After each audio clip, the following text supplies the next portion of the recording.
Hey, it's Justin Moore from Trending Family, and here are this week's top 5 trending news that are influencing families. So Kidscreen reviewed new data from market research firm the MPD Group, which found that the US toy industry saw sales grow 7% to nearly $8 billion in the first half of 2018. If you recall, the first half of the year actually encompassed the bankruptcy of Toys R Us, and actually several big toy manufacturers like Mattel and Hasbro actually cited that had a big impact on their Q2 results. Julie Lennon, who is SVP and an industry advisor for the MPD Group's US toy division, said that the loss of Toys R Us may have actually created kind of an emotional response that resulted in parents buying more toys. And actually, they had data that found that in the first 14 weeks of 2018, sales actually grew 13% for US toys, kind of in the wake of the beginning phases of Toys R Us's liquidation and kind of an early Easter. So it'll really be interesting to see if these strong sales continue through the holiday season. So Chain Storage had a great article about how JCPenney is making a big bet on the baby market now that Babies R Us is gone. So starting August 30th, 500 JCPenney stores are going to have in-store baby shops. They're going to be selling cribs and high chairs and strollers and car seats and bottles and diaper bags and all sorts of stuff. I mean, some of these things they previously had sold on their website, but James Stark, who is Senior VP and Head of Merchandising for JCPenney, said that the baby care business is expected to reach over $13 billion by 2021, and that they're kind of seizing this opportunity to pursue what they perceive as available market share out there and kind of aggressively go after the baby customer with these new shops. And they said that they've strategically chosen these locations because that kind of the majority of the stores are near a specialty baby retailer that has recently closed its doors. So of course, Babies R Us. But he also made a comment that they have a big point of differentiation, which is that, especially for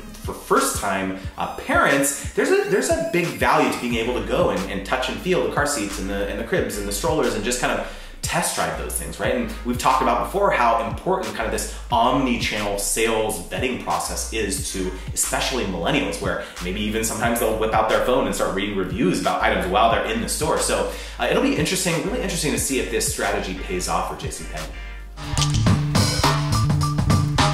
So at Trending Family, we do a lot of influencer marketing campaigns with our family influencers. And I was reading an article from Influencer Update called Viral Visionaries. How do marketers calculate the ROI of a live stream, which is something we're doing a lot more lately. So Phil Ronta, who is head of creators at Mom Crush, said that direct response campaigns function differently in live, right? Because audiences are really unlikely to click away because they don't want to miss out on something.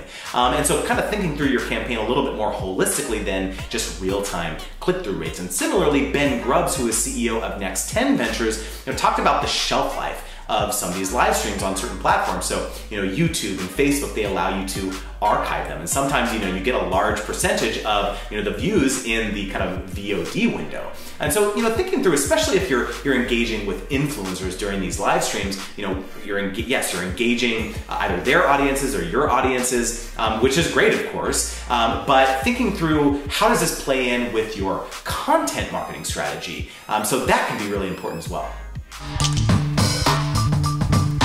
And Ebates released their summer survey, which found that millennials prefer to take family trips over romantic getaways. They surveyed about 1,000 US adults and found that 61% of millennials want to travel with their families. They also found that 18.4% of millennials considered romantic trips as cringeworthy. I don't know, just anecdotally, I like taking getaway trips with my wife, just me and her and not the kids. But these results are pretty interesting. Also, when millennials are in need of vacation destination inspiration, almost a quarter of the time Americans are turning to social media. So that's pretty interesting. So if you're a travel and hospitality brand, especially partnering with family influencers can be really powerful. Those types of influencers are always traveling. They're taking their families to Disney World, or they're taking their families to some international destination. And so their viewers are always very, very interested in seeing all the places they're staying and the things that they're doing. So it can be really powerful. So you may want to think about that.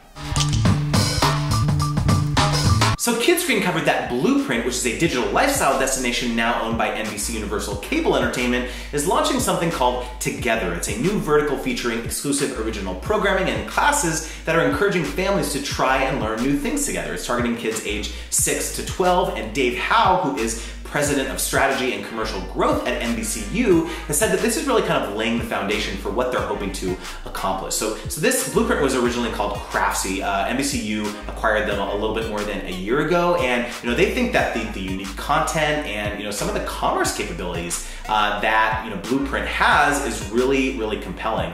They're really trying to dive into this craft retail market. It's a multi-billion-dollar market. And so they're really trying to win the hearts and minds of this kid age demo and win the hearts and minds of their parents at the same time.